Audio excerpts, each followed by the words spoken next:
collègues. La parole est à Monsieur Fabrice Brun du groupe Les Républicains pour 5 minutes. Monsieur le Président. Je vous propose de terminer la discussion générale avant de lever la séance. Donc, si on pouvait éviter de dépasser les temps de parole, ce serait sympa. Monsieur le Président, Madame la Ministre, Madame la Présidente et rapporteure, chère Barbara, chers collègues, avant de rentrer dans le vif du sujet de l'examen de ce projet de loi visant à créer un office français de la biodiversité, permettez-moi de faire remarquer qu'il est curieux qu'un grand débat national soit organisé partout en France et pas ici à l'Assemblée nationale, qui est par définition l'Assemblée citoyenne. Ce décalage entre l'ordre du jour de notre Assemblée et l'état d'urgence économique et social de notre pays m'interpelle, comme l'a fait notre collègue corse Colombani. J'aurais pour ma part préféré m'exprimer aujourd'hui à cette tribune pour défendre, par exemple, un taux de TVA à 0% sur les produits de nécessité ou la réindexation des retraites sur le coût de la vie. Je le ferai d'ailleurs à d'autres occasions, car cela me paraît conforme aux attentes contemporaines des Français sur le pouvoir d'achat. Mais comme le disait le poète, si l'on n'investit pas sur le long terme, il n'y a pas de court terme. Alors, au cri d'alarme légitime de nos concitoyens, poussons ensemble celui de la biodiversité. Entendons le SOS que lance la nature, le silence des oiseaux qui disparaissent de nos villes, même si leur chant est encore bien présent dans nos campagnes, le silence des abeilles, ces marqueurs, ces porteurs de vie sur Terre, la disparition des espèces végétales et animales, comme l'éléphant magnifiquement peint par Chamard, l'éléphant symbole de sagesse, devenu la triste expression de la folie des hommes. Et d'emblée, Madame la Ministre, nous devons poser ce débat de la biodiversité, porter cette parole du vivant à l'échelle planétaire, sans oublier ce formidable réservoir que représente l'outre-mer.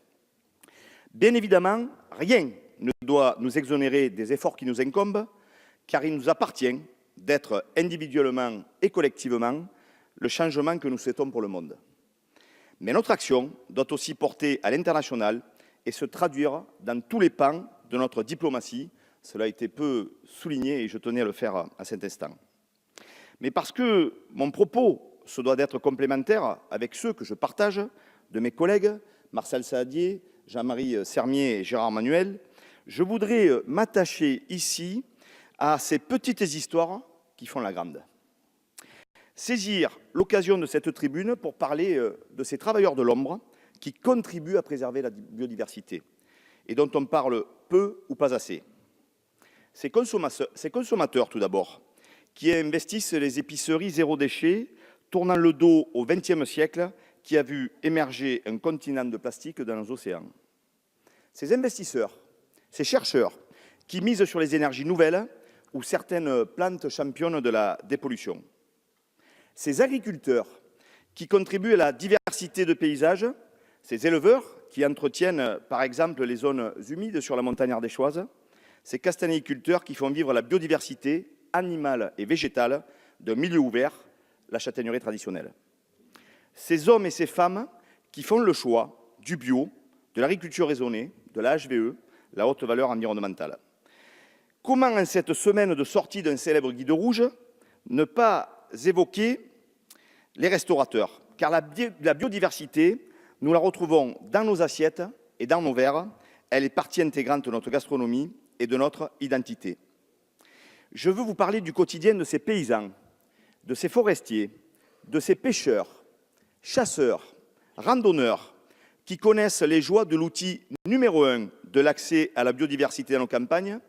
Je veux parler de la débroussailleuse pour garder les milieux accessibles et les chemins ouverts. Et ça, ce n'est pas de la théorie, c'est de l'huile de coude. Et puisque le temps m'est compté, je terminerai par les acteurs de l'eau. Leur rôle est prépondérant dans la qualité écologique des milieux aquatiques, prépondérant dans la gestion de la biodiversité et le financement de ce nouvel office. Nous aurons l'occasion d'y revenir lors de la défense de nos amendements, en rappelant deux principes de bon sens. L'eau paye l'eau. Malheureusement, ce principe a été mis à mal depuis la loi de finances 2018. Et qui paye décide. C'est la question de la gouvernance qui a été très bien posée par mon collègue Martial Saddier. Vous l'aurez compris, loin du catastrophisme écologique ambiant, Je crois que l'homme est, comme souvent, à la fois le problème et la solution. Et je formule le vœu qu'à l'occasion de nos débats, nous puissions activer, amplifier sa mobilisation en faveur de la biodiversité et rappeler qu'il est lui aussi, quelquefois, dans nos territoires, une espèce à protéger. Alors, je voudrais aussi vous parler un petit peu de la face cachée du texte, parce qu'il faut que nos amis chasseurs entendent bien. Tout d'abord, nous ne sommes pas a priori contre. Nous jouons notre rôle à ce stade de nourrir le texte et de l'améliorer. Vous avez la partie officielle du texte, qui est le président de la République, c'est son droit, a décidé de diviser par 2 le prix du permis de chasse. Sauf qu'il a décidé de diviser par 2 le permis de chasse national. Par ce geste, il amène, écoutez bien, le permis de chasse national au même prix que le permis de chasse départemental. Première question que je pose ce soir, est-ce que vous ne craignez pas que tout le monde se mette à prendre le permis de chasse national plutôt que le permis de chasse départemental, ce qui serait assez logique, qui peut le plus, peut le moins. Quelle incidence cela aura-t-il sur les financements des fédérations départementales de chasse? Et puis enfin, puisque dans nos travaux préparatoires, nous avons auditionné le préfigurateur, monsieur le ministre d'État, si, je lui ai posé une question très précise. Il a répondu de manière très précise. Dans son idée, il a dit chaque fédération départementale devra mettre dans un compte analytique 5 € de côté, qui ira dans un fonds national, abondé des 10 €, c'est la promesse du président de la République, et les fédérations départementales devront répondre à un appel à projet sur la biodiversité. Je ne suis pas sûr qu'à ce stade, les adhérents chasseurs, 1 300 000 adhérents de chasseurs des fédérations départementales, aient bien à l'esprit que c'est cette martingale qui est proposée. Alors, vous allez nous confirmer si c'est celle-ci ou pas, et nous souhaiterions éviter cette recentralisation. Si le président de la République a promis 15 € par chasseur, eh bien qu'on donne 15 € aux fédérations départementales, et les fédérations départementales sont suffisamment grandes et responsables pour mettre en œuvre des actions de biodiversité, département par département. Mais pitié, n'allons pas demander aux territoires, mes chers collègues, est-ce que vous voyez rentrer dans vos départements, aller à l'Assemblée générale de la chasse annuelle, où nous y allons toutes et tous, devoir expliquer que vos fédérations départementales vont devoir répondre à un appel à projet national sur la biodiversité du futur Office français de la biodiversité? Je n'ose pas penser. Mais si, monsieur le ministre d'État, c'est ce que le préfigurateur m'a répondu en commission, c'est au journal officiel, il y a la vidéo, je vous la ferai passer.